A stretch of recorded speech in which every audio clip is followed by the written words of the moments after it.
Well, here's something I didn't think I'd get to do today. I get to make a video about Moon Knight and how I wasn't instantly put off by it. Moon Knight on Disney Plus turns out to be the most surprising thing that I've seen so far in 2022. I had almost forgotten that the show was due to come out, and it wasn't until a friend reminded me earlier at work that it had dropped last night and people were already starting to talk about it. I think the reviews are coming in fairly lukewarm, maybe almost right down the middle. I'm gonna go check out some Rotten Tomatoes reviews and see what we can get as a couple of aggregate scores. But for me, I checked it out and I gotta tell you guys, I kind of liked it. Right from the beginning, you get a whole different shift in tone and imagery that most of the other Marvel shows didn't really ever hit on. I think you're gonna get a more bona fide horror offering, or maybe horror is the wrong word, maybe something more like gothic. You're gonna get a different offering, however you want to put it, with this show, though. Right off the rip, you get a setup with a character who's doing some really weird self-flagellating stuff that involves walking on glass. I'm gonna let you guys check that out when you get to it on your own. Right after that part, though, you get a pretty good traditional setup and narrative with the main character, Moon Knight, aka Stephen Grant, played by Oscar Isaac, who really turns in a solid role as a man who's a little socially inept, has some anxiety issues. You get the impression that he's generally steamrolled by society and everybody he comes in contact with. He's got the overbearing boss, people forget his name, things like that. But it's a pretty solid setup. And right away that he has some mental issues, if we're being, I'm not even sure if that's politically correct anymore, but I'm going with it. Um, he's got to cope with a lot of that kind of stuff. And the most interesting part about that is he sleepwalks. So, and this is where you know you're getting into some really weird stuff. He has to chain himself to his bed every night and seal his doors with tape and multiple locks to prevent himself from leaving the house. So even before the show actually gets going and any kind of power stuff happens or supernatural stuff happens, you know Stephen Grant's in a spot where he is not living his best life. The show does a pretty good job moving him right along through the weird stuff that happens. So after you get the typical day in a life, he goes to bed for the night and wakes up what looks like a billion miles away from London where he lives and works at the museum into some little countryside kind of hamlet. The first person he sees starts shooting at him, so he runs deeper into the hamlet to like take cover, escape, do whatever. And it's like he walked into an episode of like Village of the Damned or Children of the Corn or something like that. Basically, everybody in this town is a devout follower of who's going to become this series antagonist, Arthur Harrow, played by Ethan Hawke, who also turns in a really solid effort as a soft-spoken, empathetic, religious kind of cult leader type. The people in town, the crowds pass when he walks by. They all reach up to touch his hands. He looks at them like the benevolent kind of religious leader. And that's when stuff really gets weird, and you know Moon Knight is going to be a nifty kind of show to keep up with.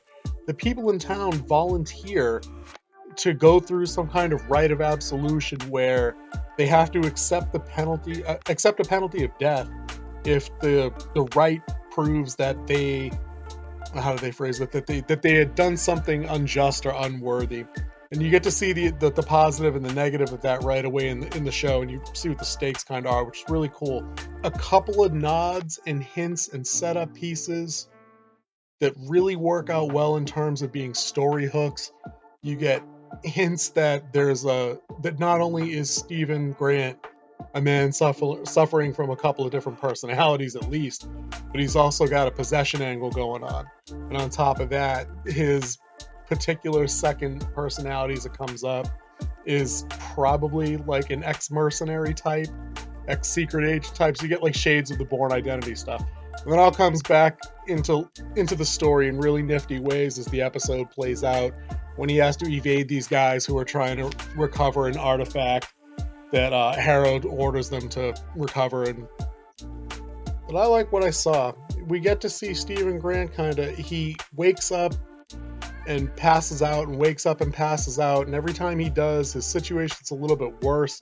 They have this really nifty trick where when his non-dominant personality finally takes over in like moments of physical danger or crisis, there's this really weird optical effect they do, and it kind of shimmers the camera a little bit.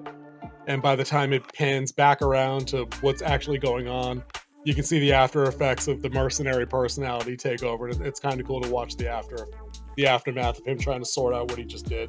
Very, American Werewolf in London kind of stuff, where he's not aware of the things he did. He just knows he was in danger and had to get out of it. So that was pretty good stuff that I thought came up with that kind of thing. After he escapes the hamlet, he gets back to his real life and realizes that it's 2 days later than he thinks it is because he has one of his episodes. He realizes he missed a date with a really cute girl at work. Kind of bummed out by that. But after that all pops off, he tries to go about his business, goes back to his job at the London Museum, where Arthur Harrow and a couple of his crew kind of show up and demand that he gives the scarab back. Oscar Isaac's character offers to return it because he wants nothing to do with anything that's going on. He's completely weirded out by it.